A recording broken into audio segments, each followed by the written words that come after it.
Today we're going to be talking about the Hammer Time kit in the HoodRat Arts and Craft lineup. So when you get your kit, here's your limited edition Hammer Time sticker, piece of 1/8" shock cord, and you get a belt keeper. So when we're going through and we're looking at expedient self-defense options, going to the hardware store will typically yield you some pretty good results. Things like we've talked a lot about screwdrivers with the Omni sheath. All of these things are going to be, the equivalent is going to be available anywhere in the world, and it's not very likely that they're going to be banned. So a ball peen hammer, this is just a normal 16-ounce ball peen hammer, rubberized handle, doesn't really matter. It'll work if you have a hatchet or something like that around as well. When we send a pound of steel straight up the pipe into someone's dome, it creates an immediate effect, a lot faster than stabbing them in the hardwood. There isn't anything that you're going to hit with that hammer that isn't going to change. So, biggest problem is how do we carry it, how do we deploy it quickly. So we solved that problem. So we take the 1/8" shock cord, come over to your belt, gonna wrap this around a couple times.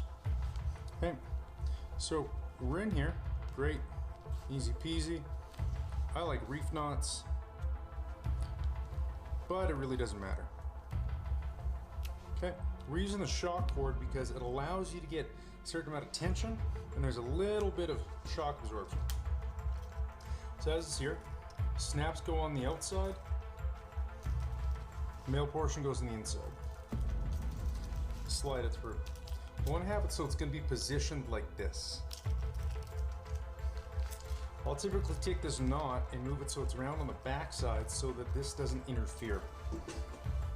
Now we have 2 sets of snaps. The reason is because depending on the size, what it is you're carrying, you may need a different size. Right, so if I was carrying something that was a lot smaller, I might use that. In this case, I'm going to go through and pop this here. So now I just grab it and then pop. It's there. Easy peasy. Now, going through and doing some tests with social engineering, I've carried this everywhere. I've walked into McDonald's, I've gone into banks, I've gone into any place that isn't a hardware store because I don't want them to think that I lifted their hammer. Right, so when we're going to deploy it, we grab it up by the neck, right? Classic thumb break, just like a pistol. We're there.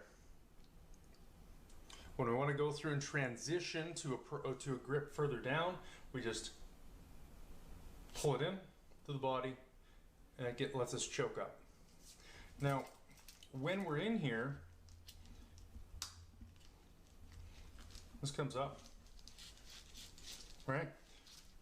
It's not going to fall out, but the big thing is we can open it. So as that comes out, we essentially have pretty close to a cross. So we throw this out as if it was a cross coming off of the shoulder. And I'm going to tap whatever it is I can hit. It might be the point of the elbow, it might be the hands, it might be going through and trying to hit them right in the dome or the collarbone, whatever we have. But don't get fancy about it. Once we have that, we tap this down and move it down so we have a full grip. Now, once I'm in that full grip, my jab hand and my hammer are about the same length. So if I can touch something with my jab, I can touch it with the hammer.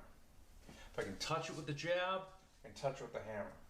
So when we go through and we shoot that hammer, we throw it like a cross. I punch this out so it flies straight, and then I let it come over. If I go through and try to swing it up, it's too slow. So I go through, I can play with my jab, set this up, pop. Start slow on this so you can get that control. A good exercise is to shoot that out and stop it. Shoot that out and stop it.